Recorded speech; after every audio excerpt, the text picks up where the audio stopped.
Hello, everybody. How are you today? Hope you're doing well and having a wonderful week. And been a little bit, I think 2 weeks since I've posted a video and had a conference I had to participate in for work. And so that kind of threw everything off, but back and ready to just catch you up on where I've been at in terms of reading for the past 2 weeks. And I have two five-star books to mention and talk about just a little bit.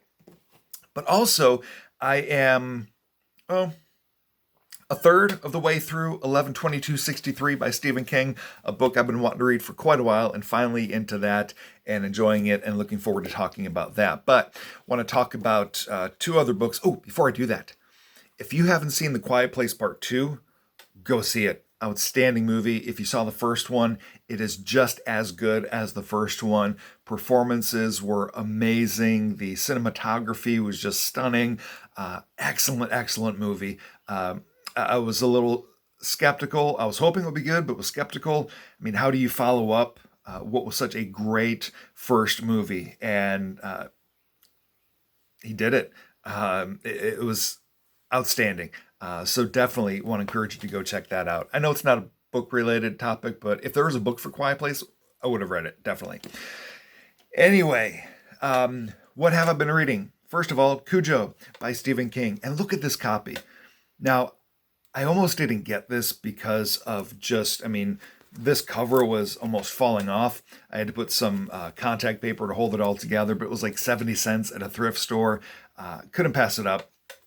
So I wasn't sure what to expect because I do remember when I was younger seeing the movie of this, was it 82, 83? And all I remember was a mother and son are trapped in a car while a rabid St. Bernard is trying to attack them.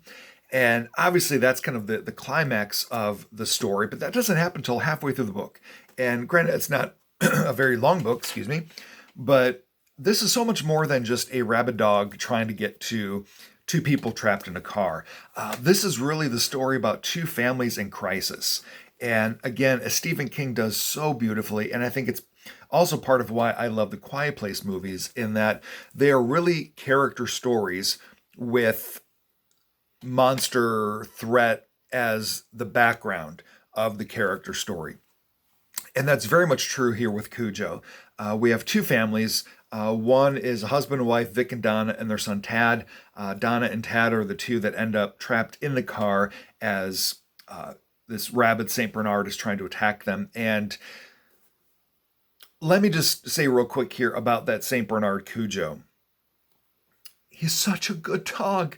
It just breaks your heart when he comes down with the rabies, and Stephen King takes you into the mind of this dog and what the dog is thinking as the rabies begins to overtake his mind, and just breaks your heart to see what's happening to this. I'm a dog person, and so that was really hard to see Cujo in his descent into madness. But anyway, so we've got Vic, Donna, and Tad. We also have the Camber family, who it's Joe Camber. It's been 2 weeks. I think it's Joe Camber, who owns the repair shop out of his garage where Donna and Tad get stranded. I won't say why they're stranded or why no one's available to help. That family is also in crisis. Vic and Donna, their marriage is in crisis. And really, this story revolves around these two families. And it just so happens that a rabid dog is introduced into the scene. And I think one thing that this really does is brings out the fact that sometimes it takes a crisis to see what's truly important and valuable in life.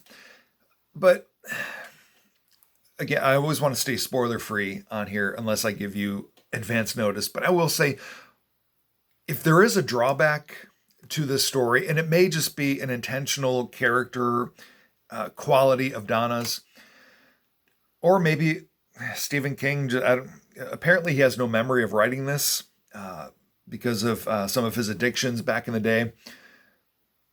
As I was reading this, I put myself in the shoes of a parent with children, and if we were trapped and we had this massive threat outside the car, and we're trapped in this car. It's sweltering hot. We're in the middle of nowhere. And what would I do to try to save my child and protect my child? And I feel like there were things that Donna just didn't do or didn't think to do. There's kind of one thing that she's kind of locked on, and she doesn't really consider other options.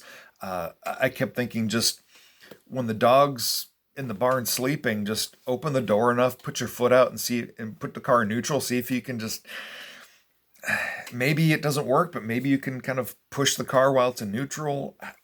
I don't know. Try it at least. I mean, you're trapped. Your life is in danger. Anyway, so yeah, a quick overview and thoughts on Cujo. Great book. 5 stars definitely for me. Now, in terms of the Stephen King rankings, because again, there's the rankings of all books, and there's Stephen King rankings in themselves. So far, every book I've read by Stephen King's this year, and I have never read a Stephen King book until this year. I am on my 8th right now, so this was my 7th Stephen King book completed. I think I have this slated about number 5 out of those 7. Definitely would not consider this a horror book, more of just a thriller. But again, it's not very long. And so if you are thinking about reading something Stephen King, but you're not really into it or anything that might keep you up at night, I would say give this a try. You'll get a great taste of Stephen King's character development, the relationships of the characters, what they're going through, and he makes you agonize over a dog who's getting rabies. I mean, how brilliant is that? So, Cujo by Stephen King, loved it, loved it, loved it. Encourage you to check it out. The other book that I just finished last night, which I had no intention of reading because when I first, I feel like I'm always late to the party. When I first heard about this book and I heard the plot of the book, I'll be honest, guys, my first thought was, that sounds really boring. But my daughter has to read it for school for the fall.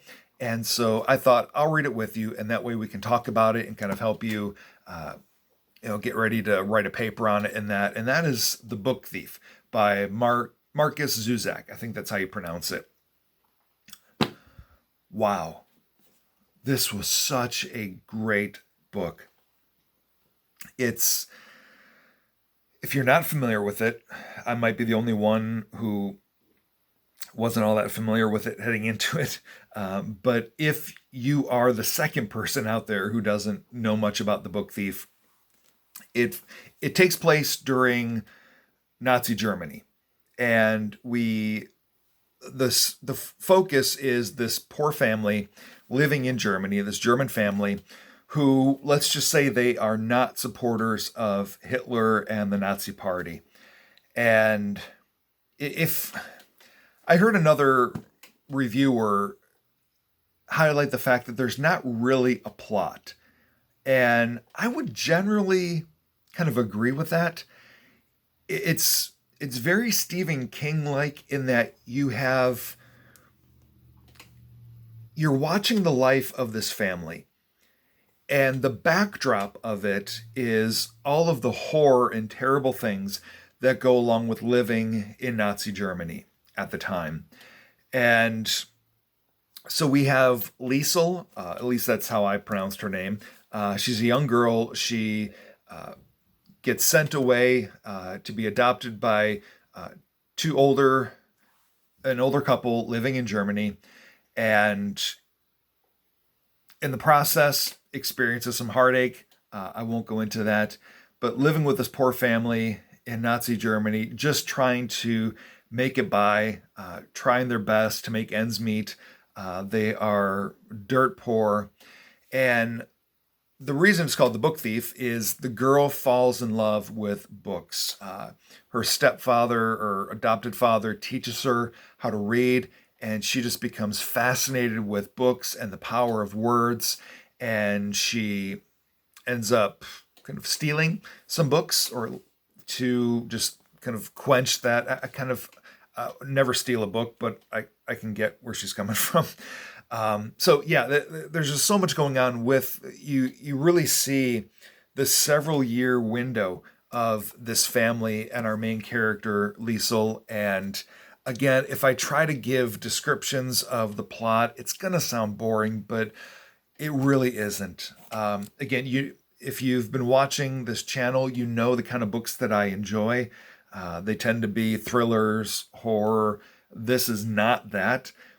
But that being said, I do have to say that for me, this is a true horror novel. Not that it's, Stephen King-like, but see, let me go off on this little rant. I know that a St. Bernard can get rabies, but the chances of that and me being stranded in a car in the middle of nowhere while a rabid St. Bernard's trying to get at me are probably pretty small. When I read it, there is not a demonic clown who's trying to torment me. It's not real. And so for me, that's not really horror. It's just a fun story. This to me is horror.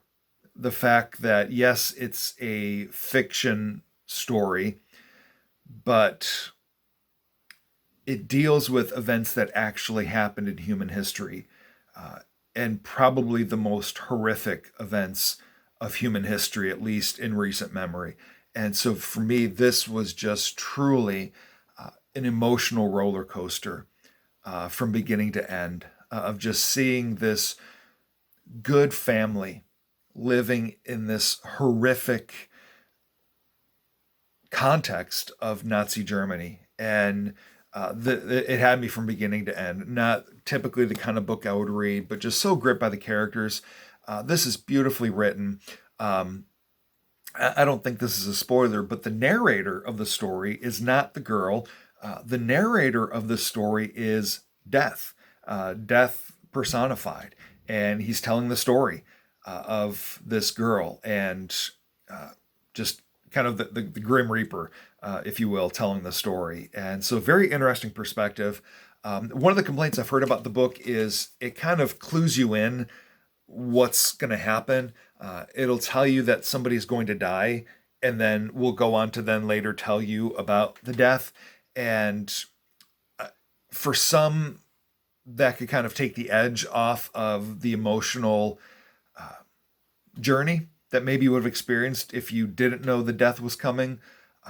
But for me, that just kind of prepared me and then kind of set the tone for the rest of that unfolding of how that death took place. But just beautifully and powerfully written. The Book Thief by Markus Zusak.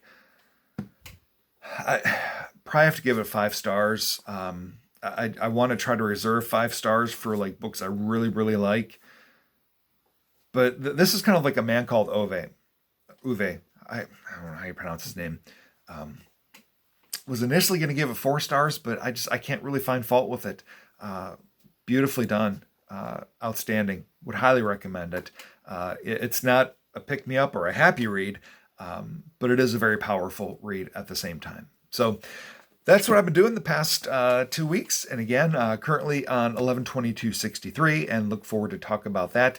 But actually, next video, I will be doing the mid-year book freakout tag. And so I will catch you back here next time for that. So thanks very much for watching. Be sure to like and subscribe, and we'll see you next time. Goodbye.